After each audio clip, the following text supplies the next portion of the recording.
The Snowy Moon plugin is something that's already very well known to a lot of people who play ETS 2 or ETS. This plugin gives us different graphics compared to the base game by applying its own anti-aliasing and graphic settings. Is it worth trying? Yes, it is. It looks nice and different. But to have Snowy Moon now, you will need to pay for it. Is it worth your money? Well, let's take a look at the details. On many forums you'll see claims that you can get Snowy Moon for just $1, but that's not really the case. In fact, you can't own it for $1. Instead, you can get a monthly subscription that ends up costing you $1.25, or you can go for a yearly subscription which comes to $13.50. But there is a big problem that many people have, including myself. When trying to pay for the monthly subscription, Patreon blocks our account, claiming that our account shows suspicious activity. And the only option left for me is the newly added Gumroad, a 6-month license key which costs $6.70. I bought it because I know the author of this plugin put a lot of work into this project and I want to support his work. Now let's see what we got for our money.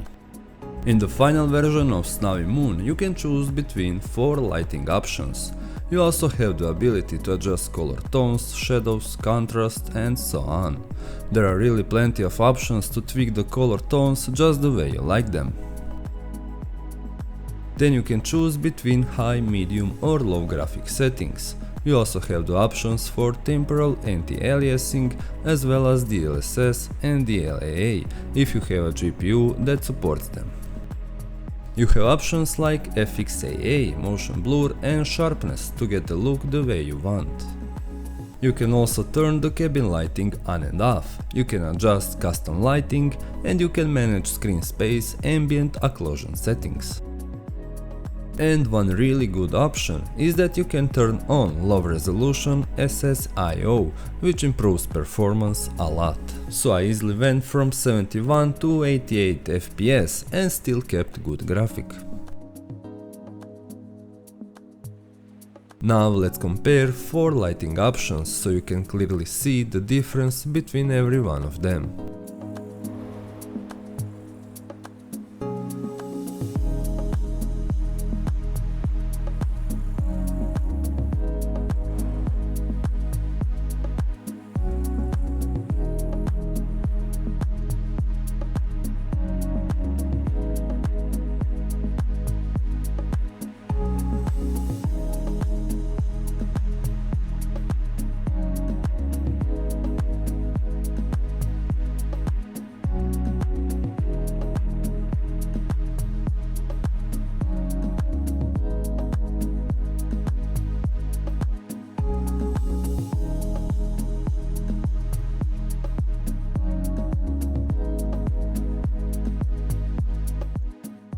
And just a small update, a few days while I was recording this video I got feedback from Patreon after I contacted them about the monthly payment issue, and as you can see they checked everything and unblocked my account. So now I would probably be able to pay just for the monthly subscription, but it's too late. Anyway, let's get back to Snowy Moon. The conclusion, is it worth paying for the Snowy Moon plugin?